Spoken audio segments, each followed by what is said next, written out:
Cerita berlanjut saat Elioner mengingat kejadian masa lalunya yang terpaksa membunuh seseorang yang ia sayangi untuk mengeluarkan buah dari pohon suci demi memberikan kepadanya. Terlihat kaki seekor kuda yang berlari amat kencang sembari terdengar teriakan bahwa segera untuk menangkap Elioner. Ternyata dua orang dari bangsa elf yang sedang mengejar seseorang dan mengatakan dalam pengejarannya bahwa ayahnya sedang cedera parah dan tak mungkin untuk dirinya pergi jauh. Seseorang yang sedang mengejar ayahnya tersebut bernama Elrad, kakak dari Elioner, seorang pengkhianat yang menjual rasnya sendiri kepada Forgrid spesies hanya demi kekuatan.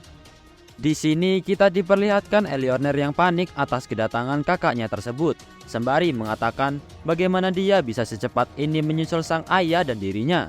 Ayah dari Elioner juga mengatakan untuk Elioner segera memakan buah suci tersebut di tangannya.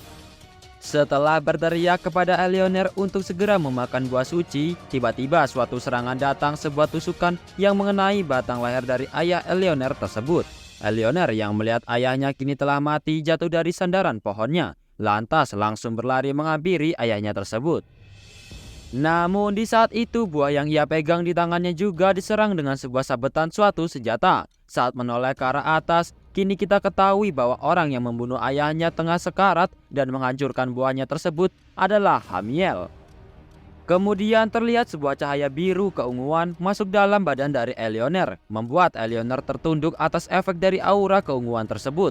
Lantas Hamiel sembari memegang sebuah sangkar dengan benda keunguan di dalamnya mendekati Elioner secara perlahan, sembari mengatakan bahwa dia sudah memikirkan hal ini. Karena Elioner menolak untuk bergabung dengannya, sembari menyodorkan sangkarnya, Hamiel menjelaskan bahwa benda ini adalah energi magic yang sangat murni, di mana dia mendapatkannya dari seorang teman. Dengan senyuman di wajah, Hamiel menjelaskan lagi bahwa dengan ini dirinya sudah mencemari seorang elf, bahkan high elf sekalipun seperti Elioner. Dan Hamiel yang melebarkan senyumnya kali ini mengatakan bahwa untuk menodai dulu harga diri seorang high elf dan secara perlahan dirinya akan menjatuhkan Elioner ke dalam jurang. Di sini kita diperlihatkan Elioner yang menerima efek dari energi magic yang masuk dalam tubuhnya. Dan dengan cara seperti itulah dirinya saat ini berada di pasar lelang di mana kita bertemu. Begitulah penjelasan dari Elioner kepada Jinsook. Mendengar penjelasan dari Elioner, Jinsook hanya bisa melihat ke arah Elioner dan berkata dalam hati bahwa para elf juga sepertinya menjadi incaran pemusnahan dari para Forgrid spesies. Namun begitu, Jinsook masih memikirkan sesuatu di mana bangsa elf yang berada di lantai 300 sangatlah sulit untuk dikalahkan. Bahkan itu bagi Forgrid spesies dan spirit magic, dan mustahil semua itu terjadi tanpa bantuan seseorang pengkhianat. Kemudian dengan tertunduk lemas, Elioner mengatakan bahwa kini hidupnya telah berakhir dan dirinya sudah berusaha untuk membantu orang lain. Tapi belum selesai Elioner berkata, Jinsook lantas memotong perkataannya sembari berdiri dengan mengatakan, apanya yang sudah berakhir? Orang yang telah menjadikan dirinya budak dan mengambil kerjaannya belumlah berakhir, karena dirinya masih hidup. Dan masalah tersebut bisa dikatakan berakhir jika salah satu dari kalian mati. Di sini Jinsook menyarankan untuk Elioner bergabung dengan Reverse Heaven dan dirinya akan membantu Elioner untuk membunuh para musuhnya itu.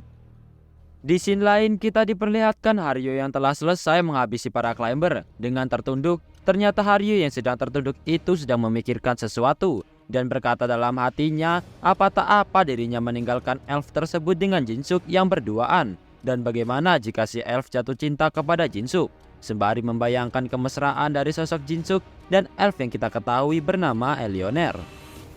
Setelah memikirkan hal aneh tersebut, Haryu berpikir untuk harus segera kembali. Namun makhluk merah berbadan besar telah siap menghantam Haryu dari belakang. Haryu sadar akan hal ini dan dengan melirik siapa makhluk tersebut, ia mengatakan dalam hati bahwa itu adalah Red Orc dan apakah dirinya datang karena mendengar suara. Saat Red Orc ini tengah bersiap menghantamkan kepala tangannya tersebut kepada Haryu, datang bayangan hitam dari arah atas yang sedang melesat. Yang ternyata itu adalah Jinsook yang datang untuk membantu Haryu dari serangan tiba-tiba Red Orc yang mengincar titik buta dari Haryu. Dan bam! Red Orc ini tumbang hanya dengan sekali tendang. Melihat Jinsook yang datang menolongnya, Haryu tampak begitu senang. Sembari menghampiri Haryu, Jinsook menanyakan apakah Haryu baik-baik saja. Di sini lantas Haryu juga menanyakan kondisi dari Dark Elf yang ia tinggal. Jinsuk menjelaskan bahwa Dark Elf yang bernama Eleanor tersebut telah pergi. Mendengar bahwa Eleanor telah pergi, Haryu terkejut. Lantas kita kembali ke scene sebelum Jinsuk menyusul Haryu untuk menolongnya dari Red Orc. Terlihat rantai-rantai yang membelenggu Eleanor yang perlahan mulai pudar dan lepas. Lalu Eleanor menanggapi perkataan dari Jinsuk untuk membalas dendam dengan mengatakan kepada Jinsuk apakah berarti dia menyuruh untuk membunuh kakak dan adik laki-lakinya yang telah berkhianat kepada bangsanya sendiri.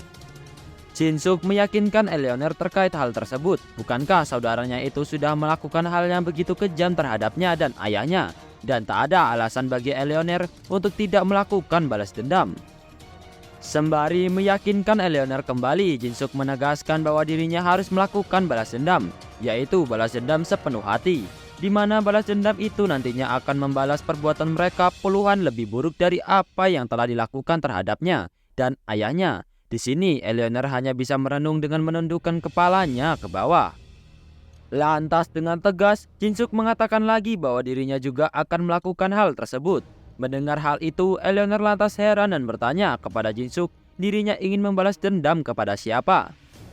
Jinsuk lalu memberitahu kepada siapa dirinya akan membalas dendam dengan mengatakan Nine Star dan juga para Four Great Species. Mendengar target balas dendam Jinsuk, Eleanor lantas tersenyum kecil bahwa ternyata masalahnya hanyalah sebuah masalah kecil dibandingkan dengan masalah yang dihadapi oleh Jinsuk.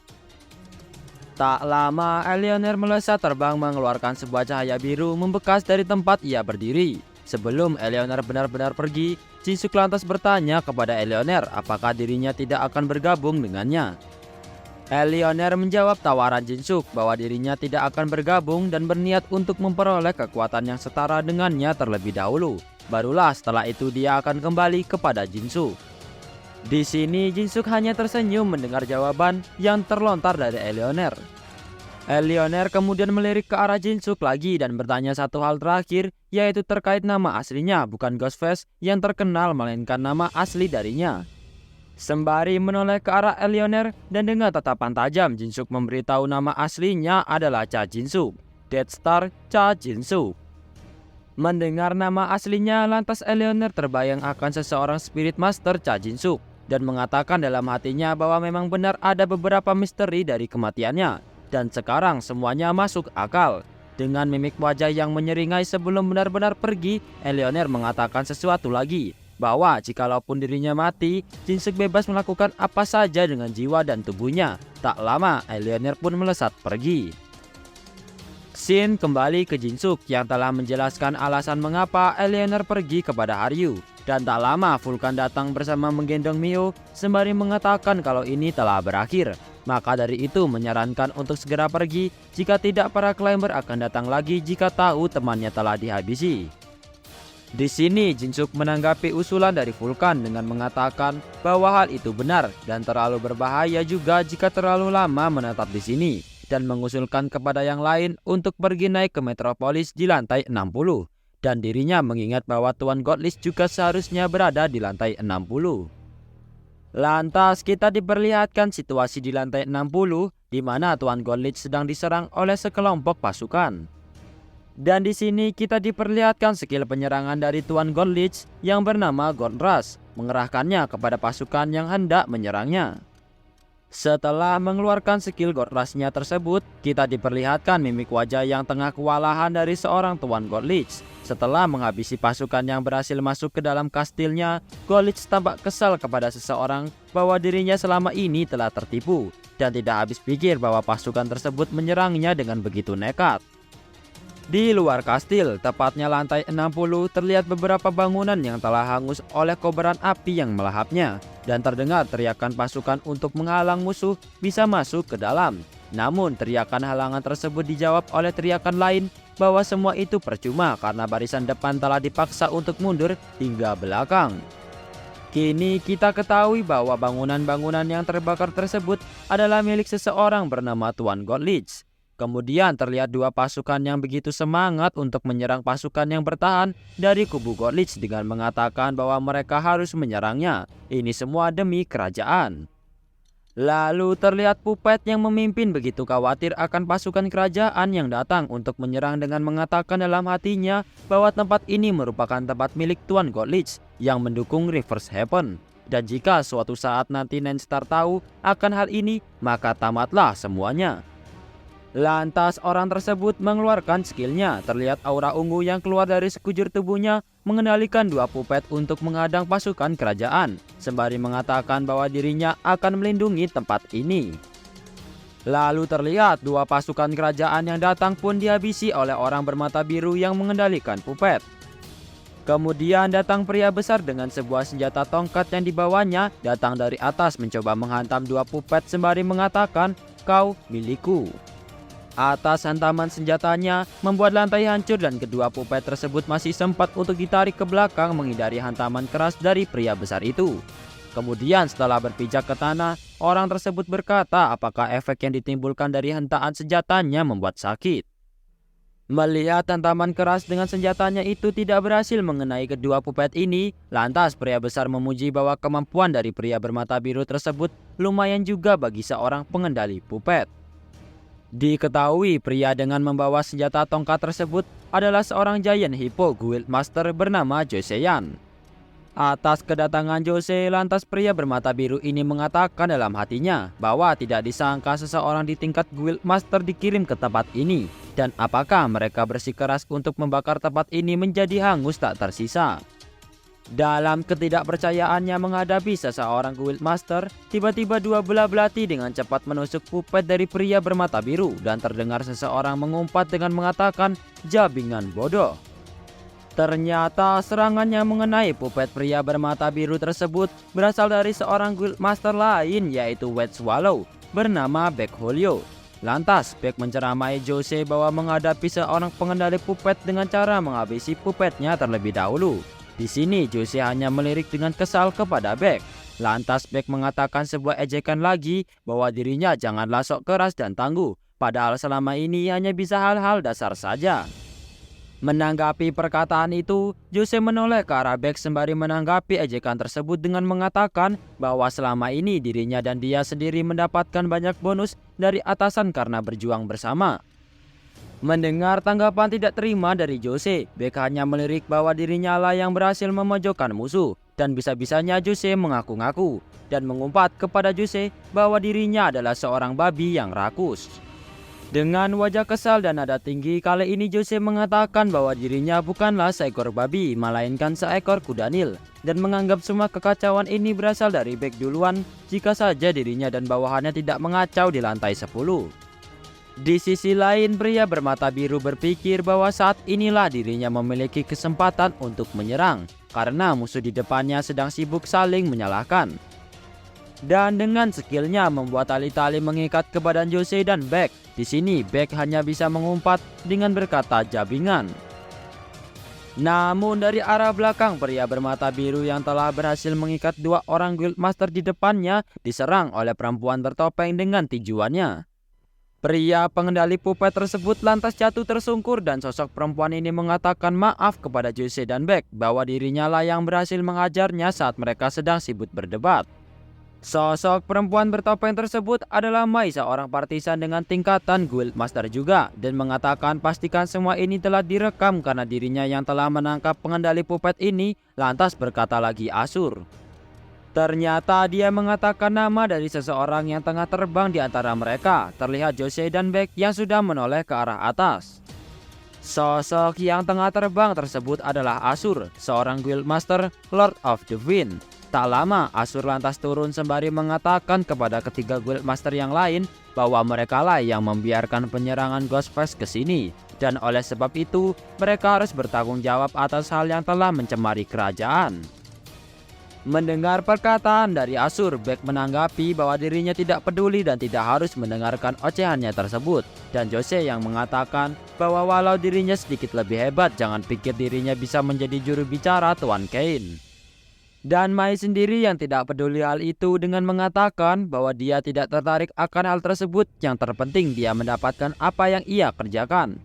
Seorang pengendali Puppet yang belum mati ini dengan motivasi tinggi mengatakan dalam hati bahwa dirinya tidak boleh membiarkan para Guildmaster untuk menerobos lebih dalam lagi, bahkan jika itu harus mengorbankan nyawanya.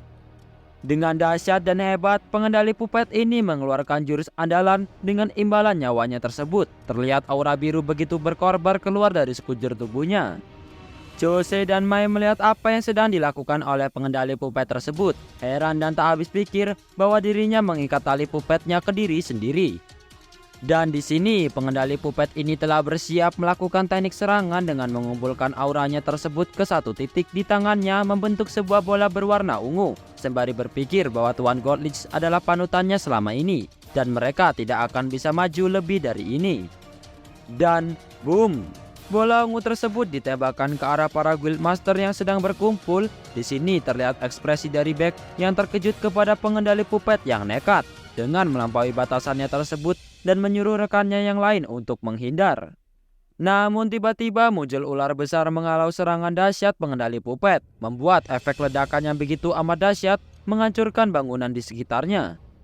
Pengendali Puppet heran seperti ada sesuatu yang menghalau serangannya tersebut, dan saat asap efek ledakan mulai hilang, terlihat seekor ular besar di hadapannya. Lantas ular tersebut menghantamkan badannya ke arah pengendali Puppet, membuatnya terpental ke arah bangunan yang tengah terbakar. Saat Jose, Mai, dan Beck menoleh siapa yang telah menghadang serangan dahsyat dari pengendali Puppet ini, terlihat dua sosok pria berbaju merah dan berbaju hitam yang ternyata itu adalah Raja Ular Basil dan pria berjubah hitam Raja Kematian Tun.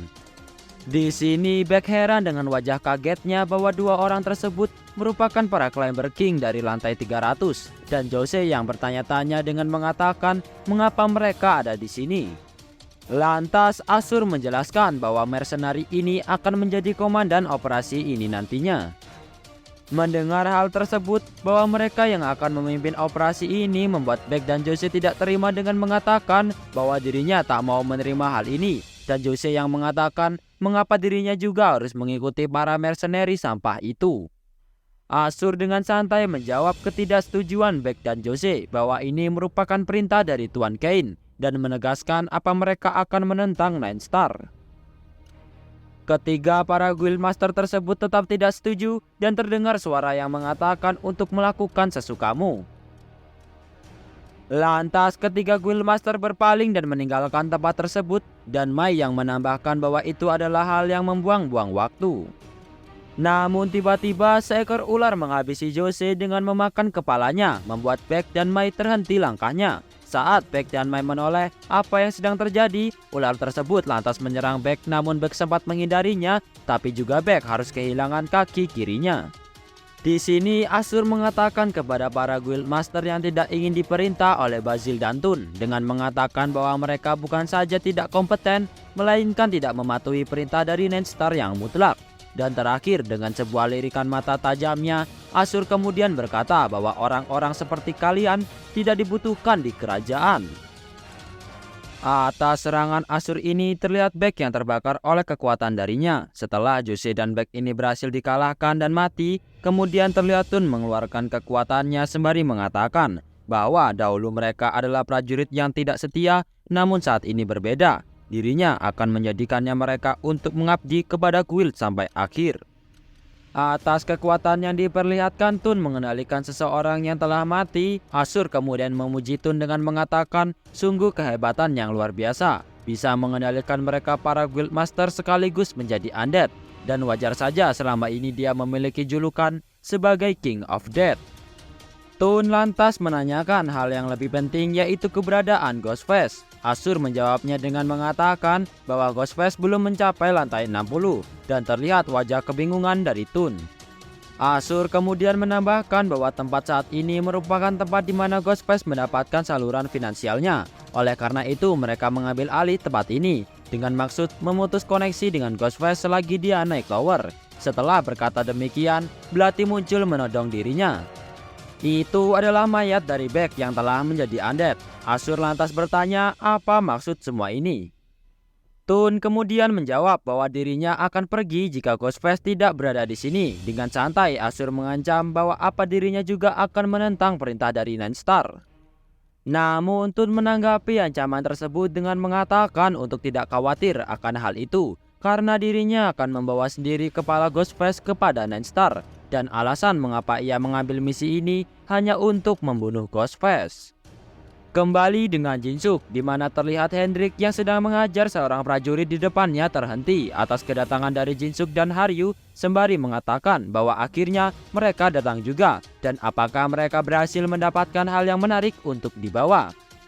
Jinsuk menanggapi pertanyaan Hendrik tersebut dengan mengatakan bahwa ceritanya cukuplah panjang. Dalam momen ini tiba-tiba sebuah retakan dimensi muncul dan keluar seekor burung yang membawa sebuah alat di kepalanya. Mereka semua menoleh ke arah burung tersebut dan Jinsuk yang menyadari bahwa itu adalah burung komunikator antar lantai milik God Lich. Lantas terdengar suara dari alat yang dibawa burung tersebut yang mengatakan bahwa ini adalah situasi darurat, dan God Lich meminta Cha Jinsuk mengutamakan untuk naik ke lantai 60 karena benteng Reverse Heaven telah diserang. Baiklah, segini dulu video pada hari ini. Terima kasih buat kalian yang selalu menonton video Mimin sampai akhir. Dan Mimin minta maaf jika ada salah kata. Mimin akhiri, sampai jumpa.